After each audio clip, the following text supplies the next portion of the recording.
York. He's also a guest columnist for NFL football editorial staff, for those who like football.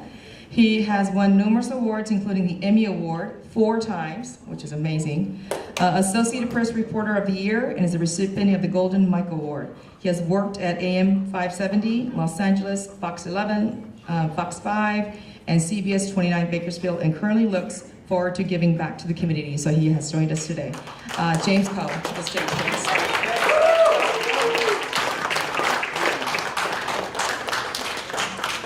Our next panelist is Janet Kang. She's also NUSC Vice President currently for leading our Next Generation Committee, and she's also a junior partner, attorney, CPA. She's a certified public accountant with an extensive background in tax, real estate, and business operations for those who need some type of consultant. And Janet is dedicated to raising community awareness and empowering the community through civic engagement. Prior to law school, Ms. Kang was Teacher for America Corps member, and after law school, she worked for the Los Angeles City Ethics Commission. Please welcome Janet Kang to the stage.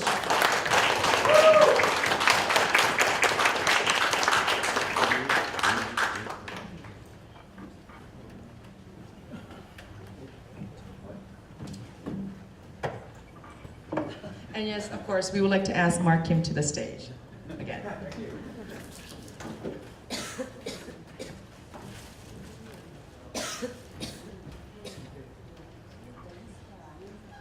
Does everybody know Helen Kim?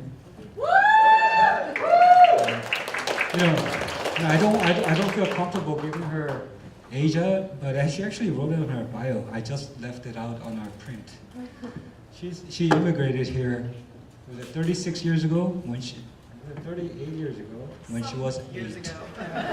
So if you could do your math, I'm pretty sure you could figure out. And she's been very active within our community, so I have no doubt a lot of people here already know her. So I don't think, do we need another introduction of her? So, all right, then let's move right along. Thank you very much.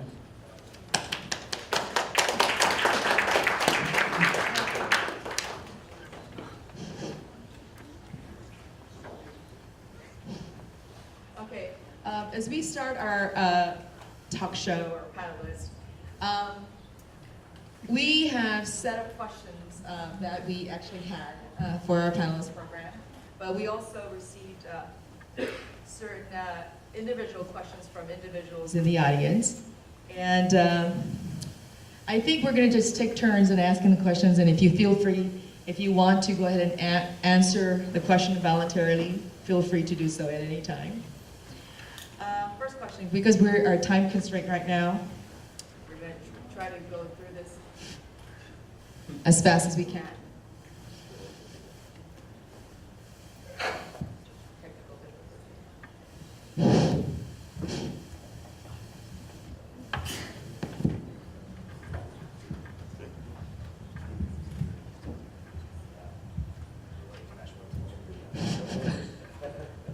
And if you, at any time, if you feel that you want to ask a question, then we'd be more than happy to take any questions that you might have. Okay. Now, first question. What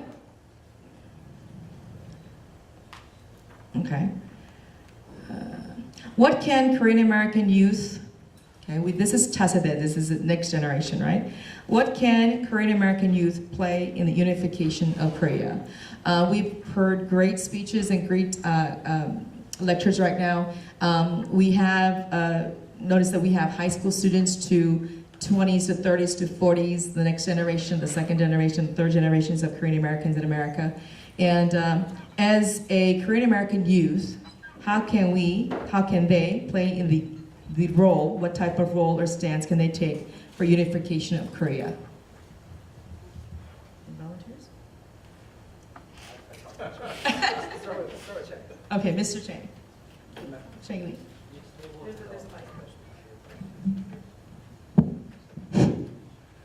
Yeah, I think Representative Mark Kim had really touched on this subject, so I'd like to defer my comments on this. Smooth. So I guess I'm the young generation Korean American, and I think we definitely have we definitely can play a big role in the unification of Korea. As Mark Kim had earlier elaborated, a lot of the youth generation could get involved in politics, and the higher up you are in politics, you could have a significant influence on not only other politicians who create policy, but you could also have an effect on your community and influence others, create a positive image of a unified Korea. So we could definitely have a role, and that role really starts with being involved in the community, being active, seeking leadership role. I think if you look around, I think this is an amazing event today because most of, I think about 80% of attendees are still here. And majority of you guys are all in, once again, 20s and 30s. And it takes a lot of interest to be involved, and I think just being at this event is also an involvement. You're starting an involvement here, which is great. Okay, next question. I've had this question myself. I was born and raised in Korea, came when I was 8 years old, and I'm more fluent in English than Korean. And going through the peace unification talks, which is very complicated, and I didn't understand it fully until very recently. And the question is reunification necessary? Is North and South Korea reunification necessary? I don't know if it's necessary per se, but I think it's an important step forward. Certainly, if we want to see peace worldwide. We've seen with China as well. You know, they've even though they've maintained their socialist political parties, they've been influenced by the West, and they've been influenced by democratic traditions, either commercially and socially as well. So there's still a lot of work that needs to get done there, but that was the first step, is them recognizing that they need to adapt to the times. I would say that, for North Korea as well, and again, I'm not, obviously I do a lot of football, I'm not a geopolitical type dude, but just sensically speaking, it makes a whole hell of a lot of sense to see a unified Korea. And even if it was two separate countries and they maintained their sovereignty, if North Korea were to recognize some of the changes that we're seeing out west and adopt some of those cultural beliefs, yeah, it would benefit their people greatly. I just want to add that, well, I actually think that reunification is necessary in the long term.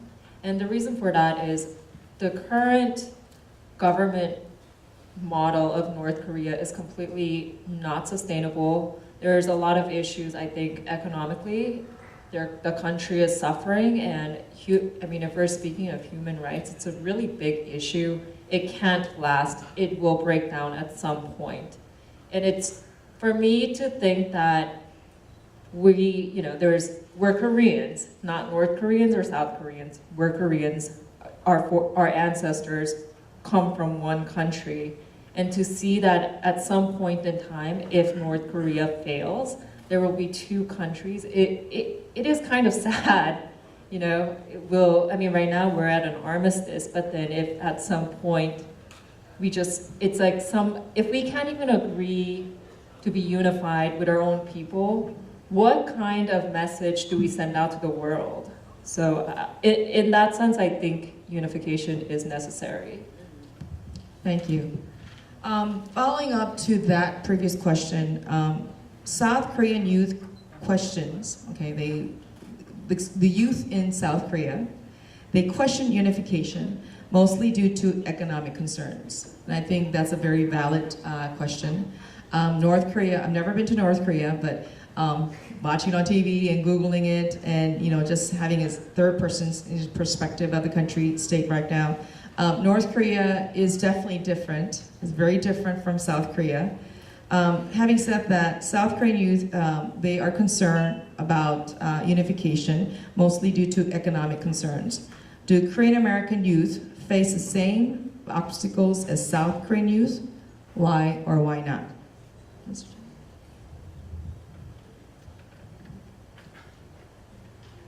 I guess it is my turn to say something. I am more of a local guy here, involved in local politics. So I do have to admit that, this is not one of my strong suit, talking about North Korea and South Korea. But, we've seen unification of Germany. And also, there are a lot of things that's, online here, and good. One of the most important thing is the, economic picture of after unification. And obviously, a lot of that would be, borne by South Korea. And that's where, I guess, United States comes in to put that as a part of the equation. Now, the question is that, how is the youth different, how all this pans out. What I know of North Korea, the youth are, they're from the, I guess, when they're youngsters, they're kind of, as far as ideology and other things, they're trained, they're educated to think certain ways. So I don't know if there will be, even after the unification, there will be, I think there will be a lot of challenges here. Because I think South Korea, over many, many years, have now, their thinking process more westernized. So there are two really different individuals, different ideologies and different thought process.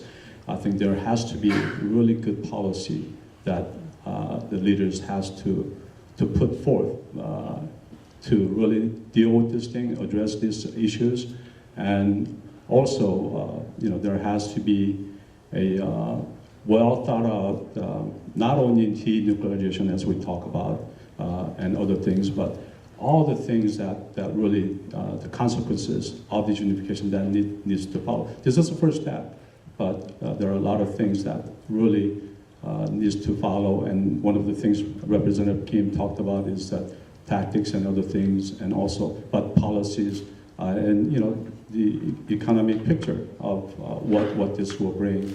I think that really has to be well, thought through. So, like I said, I'm not an expert in this type of things, but when hopefully there is a question about what can we do as a local Korean Americans, then I can share my thoughts. Hey, Helen, so let me just try to help kind of frame this a little bit so that you can understand. And as you're thinking about this, as you're developing your own thoughts on this, you can try to this way. Whenever two nations become one, whether it's the same ethnic people like Germany or different people, different tribes who are forced together or colonization, there's three aspects, generally speaking, three broad buckets of issues to think about. I mean, there are more than three, of course, but three broad ones. One is the social and cultural aspect, right? You got cultural differences, religious differences, language differences, just various different cultural/social differences. Second is the military differences. There might have been two sides that were at war with each other, and all of a sudden you put the guns down and say, okay, now we're going to be part of the same nation. We went through that in the United States with our Civil War, as you know. We had to put our guns down to create a nation again. And then the third is the economic differences. And so think about those three buckets. I think a lot of times we tend to just kind of lump it all together, and they all get intermixed with each other. So, we're talking about denuclearization, we're talking about assisting the North, South is going to assist the North with the agricultural products and what have you, but people aren't talking about the three discrete pieces of this. In my view, the economics is actually the easiest one, which is why it's surprising to me that South Korean youth are saying the economy is a reason why we shouldn't do this. Economy is a reason why we should do it. Military is a tough one. You had 70 years of people literally pointing guns at each other, all of a sudden saying, now we're going to trust each other. So that's going to be a little bit hard, and it might take a while for the generation of a million-man army in North Korea to change their mindset that South Koreans are no longer the enemy, that our enemy is somewhere else. So the military is going to be tough. Social and cultural, not so much, because you saw with at the Pyeongchang Olympics, I mean, there's such tremendous spirit, grassroots spirit of wanting to be part of the same ethnic culture. But the economics is the easy one, and I'll just give you a couple of statistics on this, because I think this will help us understand. North and South Korea, so South Korea has about 40 million people, North Korea has roughly 20 million people. But if you look at the average age, South Korea is an older population, North Korea is a younger population. And the part that's the critical number is, there's this thing called replacement age, right? So every society, every country has a number designated from somewhere between 1 and 4. That's how many kids are being produced per death in that country. So the perfect ideal country is 2.2. So if one generation creates 2.2%, 2% of themselves, then you're sustaining the number of people to allow for growth without shrinking. And so 2.2 is ideal. America is somewhere around 2.3. South Korea is 1.2. North Korea is like 1.9. So if you combine the two, we're about 1.3, 1.4 because of the population. Japan, you've all heard Japan has a population problem, the elderly, and that's why they're building robots and all that. Well, Japan actually has a higher replacement rate than South Korea. So if you look at South Korea by itself, it is not a sustainable model. South Koreans aren't producing enough kids. There aren't as many marriages. A lot of people are getting married later. They're having divorces. And so the South Koreans are not creating as many youth. They're bringing in the workers from Malaysia, Indonesia, Philippines, and other countries, Vietnam, to replace the worker force that South Koreans don't have, because, like I said earlier, South Koreans want to send their kids to elite schools. They don't want them to end up in factories. And so South Korea has a labor shortage issue. North Korea has the opposite issue. Lifespan is very short, because it's hard to live long without food and lifestyle. And yet, they have a tremendous number of young people that are looking for work because they have no work to do. So agriculturally, North Korea has the resources, South Korea does not. Labor force, North Korea has the resources, South Korea does not. And the economic engine, the jobs, are in the South and not the North. So if you put that together, economics is really the easiest nut to crack. Social and military might be harder, but I don't think that the economic is going to be the reason why it does not happen. Whether it happens or not is not my call. I think we should keep that in mind. Wow, thank you. That was awesome. On a lighter note, this is actually for Mr. Ko. You being in the industry of media, mainstream, what is the best way to encourage the younger generation that seems to be disconnected to our roots? There's second and third generation here, and there's generations of Korean Americans who are not fluent in Korean, or not even maybe 10%. How do you see, as being the media person in the mainstream, what will be the best way to encourage the younger generation to find their roots and be connected? It's an interesting situation for myself because I also don't speak Korean very fluently. And it's kind of been a talking point, actually, that my wife and I have had with our young one, how much Korean we're trying to get her to learn and everything like that. But I just think for the young people, it's like for myself, like I grew up around here. I grew up in Diamond Bar, and I went to Cal, so I stayed in California the whole time. And for a long time, I didn't really identify as a Korean American because where I grew up, there were social cliques, right? So like the Koreans hung out with the Koreans. And I didn't really like those Koreans, right? So like I didn't really kick it with them. And I just had other friends, right? And we were very multicultural. Like I had a Japanese friend, I had a Korean friend, I had a couple Indian friends, right? I had a white guy who was a friend. It's like, all right, we were super multicultural. It wasn't until I started working and kind of getting back and connecting back with my roots that I really started to appreciate where I came from and where I was going. And really for myself, when I went to the Asian American Journalists Association conference, so the AAJA conference, and saw so many great Asian Americans doing great things in journalism. And that's really when I kind of admired those people, and I realized then and there were not a lot of Asian American role models in media. You know what I mean? So when I started coming up and you know, moving up the ranks or whatever it was and getting a higher profile, I really kept that in mind.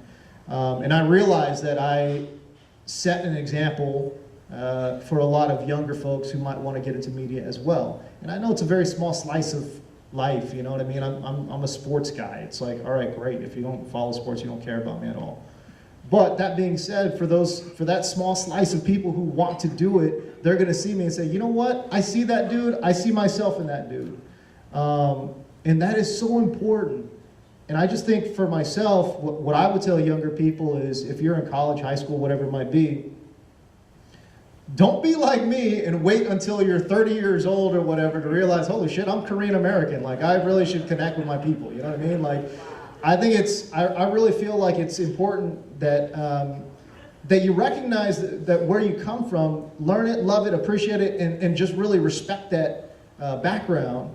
And that being said, but I think what's driven me and gotten me to where I got to today is just belief in myself, you know, and really approaching my job that way. And so I had a lot of internal drive, man. So a lot of drive, internal drive, and just working and chipping away at it every single day. I gotta be honest with you, when I was 18, 19 years old, 20 years old, I was not anywhere near, you know, close to getting a job in sports broadcasting. I just wasn't. But I started working at it, and to me, I think I'm not the most talented dude. I think I'm really the hardest working guy. And I think that's kind of where my parents really instilled that in me, is to believe in yourself, and B, work your ass off. And if you don't, you get in trouble. So, but I really believe in that, and that's kind of where I think my background has really lent itself. But you know, it's just when I connected with myself and my background too, I really started to feel like my career took off. Just to continue, why did you, or what made you choose this field? I just love sports. And the funny thing was, when I was growing up, not only did I love sports, I really loved sports commentators. Like, I loved them.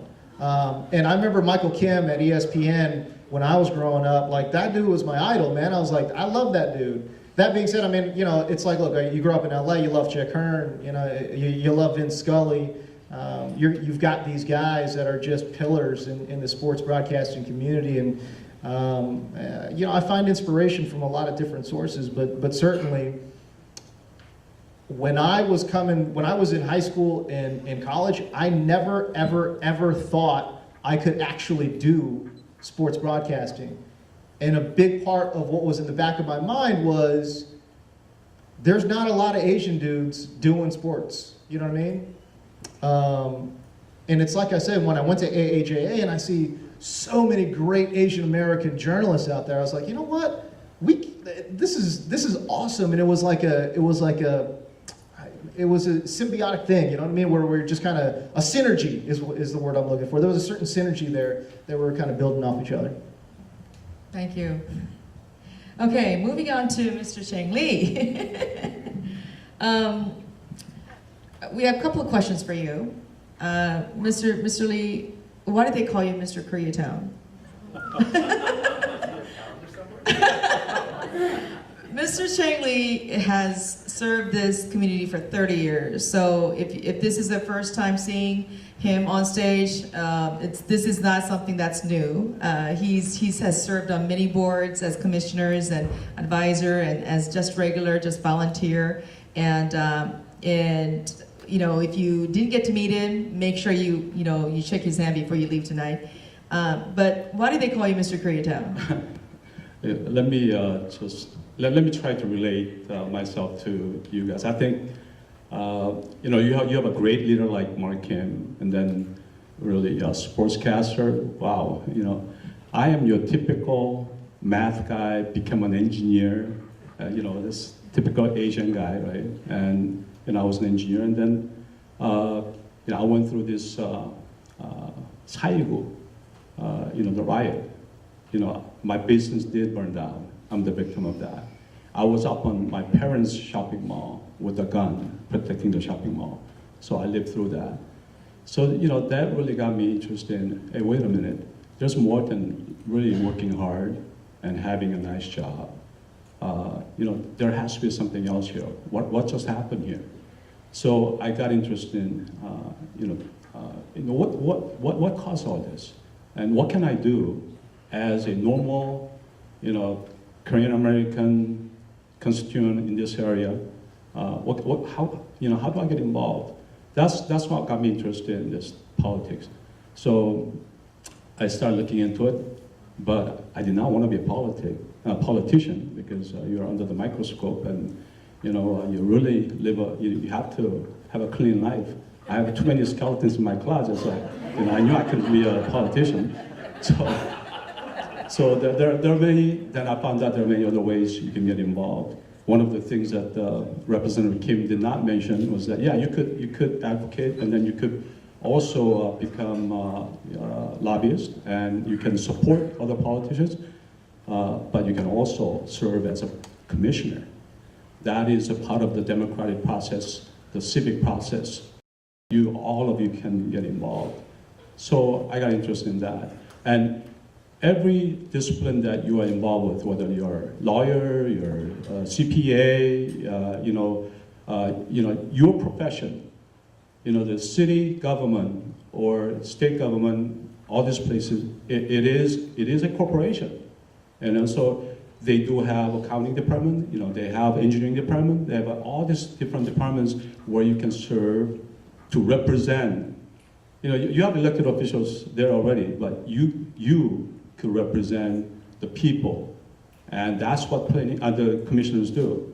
And I've been planning commissioner for City of Glendale for last 10 years, and my term is coming up, but they just changed the law that see, you can change the policy that I can serve another term. So I don't know if I'll be appointed again, but what can you do as just regular citizen to get involved? This is the type of things you can get involved. So as a planning commissioner or any other commissioners, you get to get involved and understand how the city government works. One of the things I did in Glendale, City of Glendale, is that, I don't know if you're familiar with the Comfort Women issue, peace statue, became a big news several years ago when City of Glendale got sued. The reason why we got sued was that we put the peace statue, Comfort Women peace statue, in Central Park. And how did that happen? Because I was there getting involved in the city process to facilitate that, working with the Korean American, there was a Kaju Forum, so the Korean American Forum of California, I think. So they pay for the statue, but I did all the groundwork to get it through the city. So we're able to do it within a year to put that statue there. Would have been possible? Maybe, but it was, the process was a lot smoother, a lot faster, because I was an insider working through the system. This is one way you can get involved. Now, the question about how did I become Mr. Koreatown? A few years ago, I was good friends with the Carmen Trutanich. He was a city attorney, and he saw me everywhere that he went. All the events that I was very active then. That was back in 2008, 2009, and so he brought a small certificate. I think it was a Korean American Prosecutor Association, event, and said, "Hey, Chang-mi, come on up here. I got something for you." And he presented me with the honorary mayor of a Koreatown certificate. So I think since then I became a Mr. Koreatown.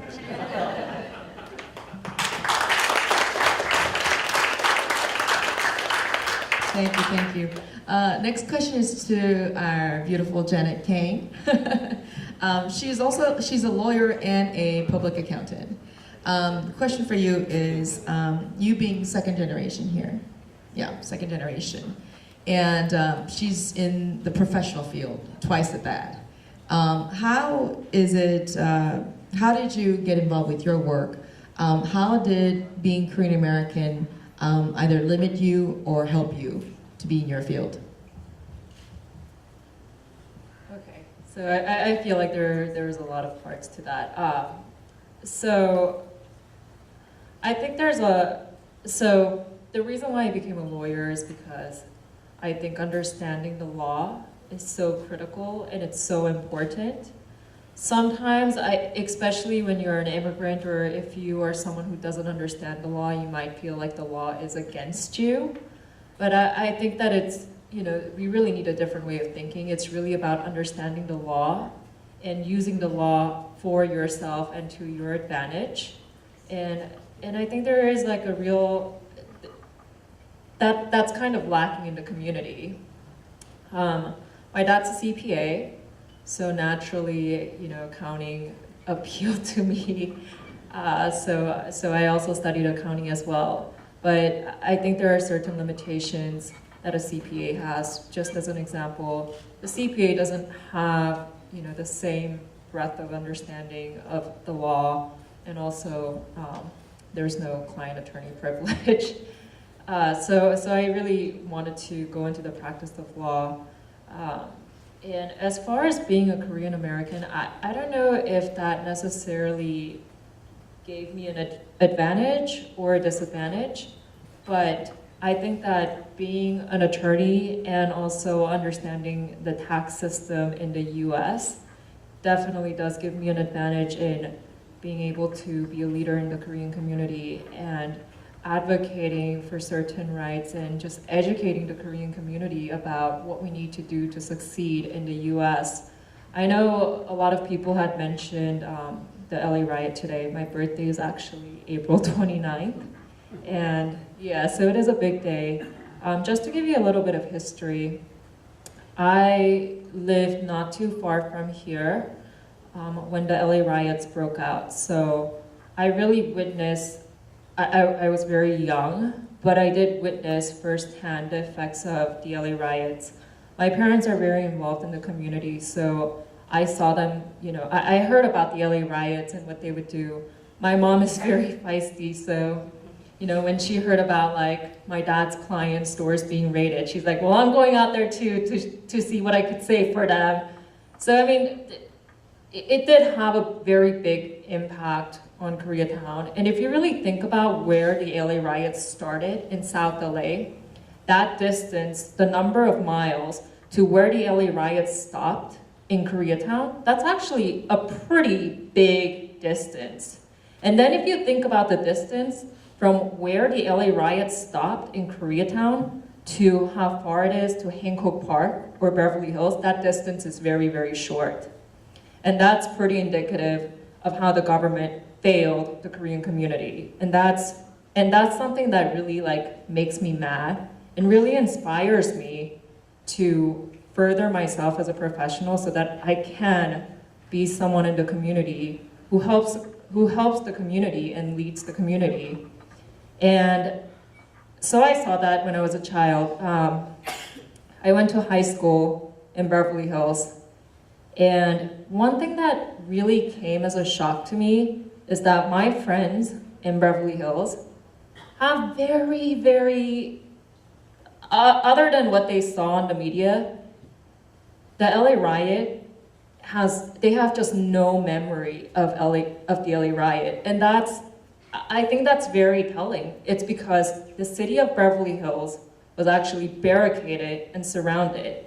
So while Koreatown and Beverly Hills is maybe 5 miles, 6 miles, you could see, how different the lives were, and that's very problematic. So, and I think that's why, I think the LA riot is a really pivotal moment in Koreatown, and because I am a CPA, I do want to mention one more thing about taxes. Mark Kim earlier talked about strategy and tactic, and if the Korean community wants to strengthen itself, yes, we need grassroots movements, yes, we need more organization and more networking, but it's not just that. I think money plays a big role too. And how do you show the government that you have money and that you have power? It's by paying taxes. And I think that's one of the things that really hurt the Korean community during the LA riot. A lot of the stores lost their business, but if you haven't reported your taxes all this time, how can you claim those losses? So I think it's really about thinking long-term too, and basically pay your taxes. Thank you. Pay your taxes. I'm trying not to pay mine. Sorry. We'll talk later. Okay. The next question was actually directed towards me, to me. I'm sure you guys heard, if you haven't already, notice that there are situations going on in our town. With the shelter issue and the subdivision election issue, we have started many grassroots movement. One of those movements was led by Keep Koreatown, and the other movement was led by 한타지 김이 시민연대, which is Korean American Advocacy Group. You know, while we're at it, I want to have Keep Koreatown and 한타지 김이, if those volunteers, if you would please stand up, and we'll give you. Thank you. Thank you.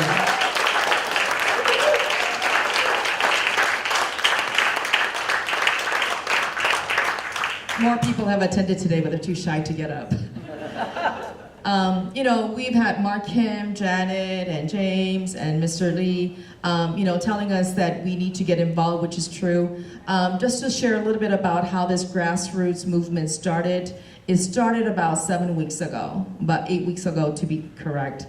I'm not a type of person who would read Korean newspaper, nor do I watch TV. So the way I heard about this news was Kakao chat. Everybody know Katok, right? Somebody invited me to a room full of about 500 people, and from that, this was around like 10:30 at night. Somebody invited me into that room, and normally when somebody invites you, you would think that it's some type of invitation, you would leave right away. But when the chat started, it was pretty serious. They talked about how can they do this, what's going on, where'd you hear it, is it true, what can we do, how can we mobilize, who's leading this, many questions at 10:30 at night.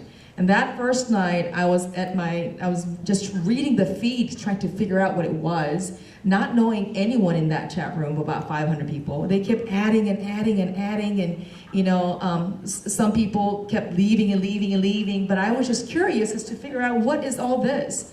It sounded like an urgent emergency, and when I kept on reading the feed, by the time I was done, I thought I was done, was 3 a.m. That's when I started inviting my friends into the chat room to figure out, hey, there's something going on. Since I don't watch TV, I clicked on the TV, there's nothing there, nothing in mainstream media. I went to Google, tried to search it, there was nothing there was no live stream, there was nothing. There was no access to any information. Being in 2018, we think we're all connected, but we weren't. We were really disconnected. And so the only connection that I had to the issues that were happening in our town was that chat room. Thank God we have chat rooms nowadays. So it started that movement, and from that on, it was about the shelter issue, how we were doing this without any type of public hearing or any type of due process. And there was the thing about, you know, how it was going to go up in June 1st, and this is already like the beginning of second week, and we were all alarmed. We were just like, what is going on? Just like, the feeling was just like the 1992 riot. I was 24 at the time, or 26 at the time, I don't remember the age. I was in college at the time, and the feeling was of emergency. I had a thump in my heart, my blood was rushing, my head was hurting. I don't know, if you never had experience during that riot, there were 300,000, 400,000, 500,000 fires. This was living hell. It was burning, everything was burning at the time, and that was the exact same panic I had in my pit of my stomach. So while we were reading all these feeds, and nobody knew who to, you know, contact, nobody knew anybody else, and about 3 or 4 days later, we were hit with the Bangladesh subdivision, Koreatown subdivision election. That went through another pit of my stomach. Once again, I turned the TV on, nobody said anything, there was nothing on the news, no Google, no Yahoo, no nothing. And I came to realize, why wasn't there anything in the mainstream media? Do you guys ever wonder that? There was nothing there until we rallied, until we got up, we complained, and we wrote letters, and we filed suits, or whatever that may be. There was nothing in the mainstream media. And you would think that, just like Delegate Mark Kim said, there's 2 million of us in this country. Why wasn't there anything? Why isn't there proper representation? And you know what I said that day at 3 o'clock in the morning?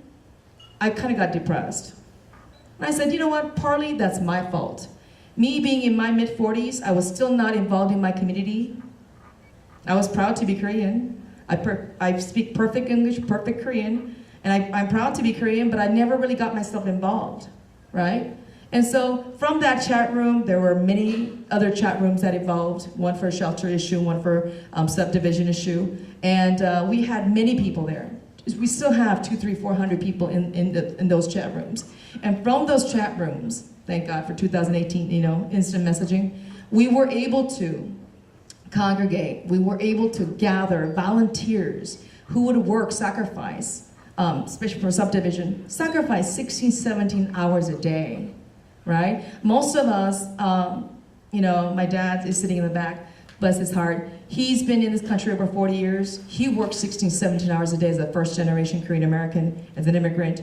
Me, being 1.5 generation, I started working when I was 14. Never worked 16, 17 hours a day before that, right? How many of us really work 16, 17 hours a day? It's the first generation who laid down the foundation for us to work that hard.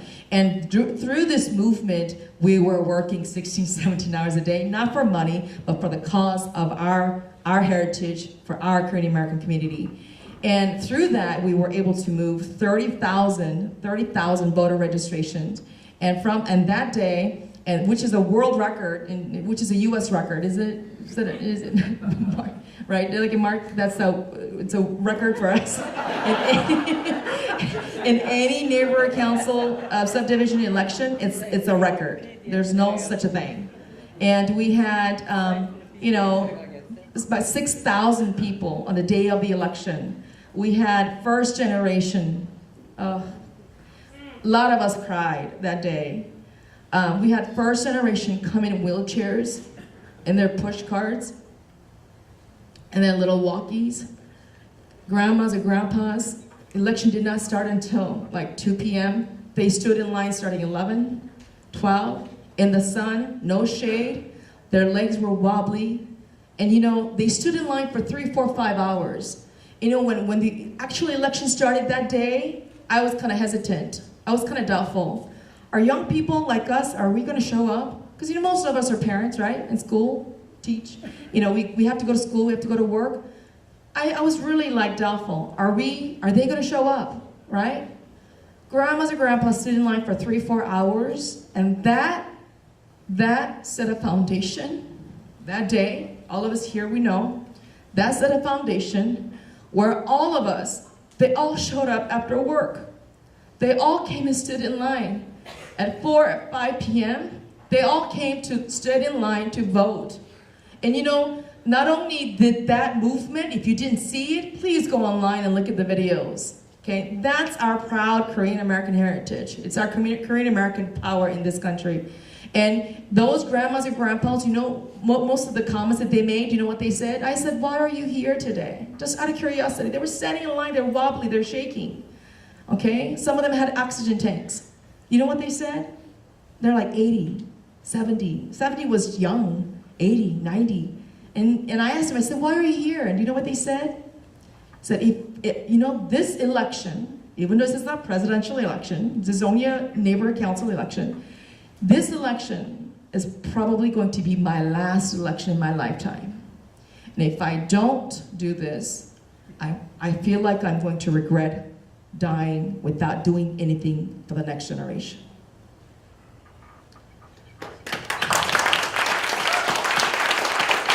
I thank you very much. We actually have one quick question. On a lighter note, can I ask a fun, easy question for each member? Mr. Mark Kim, what is your most favorite food? I have two really, really favorite foods. Sushi and hot dogs. And sushi is my go-to meal. I love sushi. But most cities in America don't have fresh sushi. So my default is hot dogs, because most of the cities in America has hot dogs. So hot dog for dinner tonight? That was a joke. And this question is for Mr. Ko. What do you like to do in your free time? Watch sports. By yourself? Yeah, I mean, sadly, I watch sports and I play video games and I work out. That's literally all I do. Thank you so much. My favorite NFL, I don't have a favorite NFL team. My favorite team is my fantasy team, and all 5 of them I have every single year. He does very well, people. Look him up. And then a question for Mr. Chang Lee. They call you Mr. Koreatown. Where is the best Koreatown restaurant? 함지밥. Thank you for your answer. We may go there later tonight. And then for Janet. Yes. For Janet, can you tell us your most favorite K-Town memory when you were a child, in a short way? I don't know if I could do that because I really wasn't. I mean, I went to school in the Valley and then high school. Sorry about that. That was a bad question. But I'll answer a different question. Easy question. Last one. What's your favorite ice cream? Oh, my favorite ice cream, Thrifty's mint chocolate chip, Perfect. and it has to be Thrifty's. Thrifties, everyone. Okay, and that's it for. I just wanted to add something to the story. So I worked in local news, and you know I get this complaint a lot, which is like, oh, how come you're not covering this? How come it's not being covered? 99.9% of stories that are covered are given to us. What people are saying is, well, you should know. It's like, well, okay, that's called investigative journalism. That's literally less than 1% of what you read and see is investigative journalism. 99.9% of what you read and see is given to us. So if this is a real tip for the folks in this room, if you want your story covered, it is so easy. Reporters are so thirsty for stories. We're dying we need stories to live. And with Twitter, Facebook, YouTube, it's so easy to find us and reach out to us, especially on Twitter. Just @tweet somebody. There's so many Korean American reporters and anchors in this market. In this particular market, if you have a Korean American story, I promise you it'll get covered if you reach out to Korean American reporters and anchors. And it's super easy. Email, but Twitter's probably the best one because we're all addicted. Journalists are all addicted to Twitter. And I can't wait to get off this panel and look at my Twitter feed right now. But that's the easiest way. Find your favorite reporter or anchor on Twitter, and as a matter of fact, find your 5 favorite and @tweet all of them.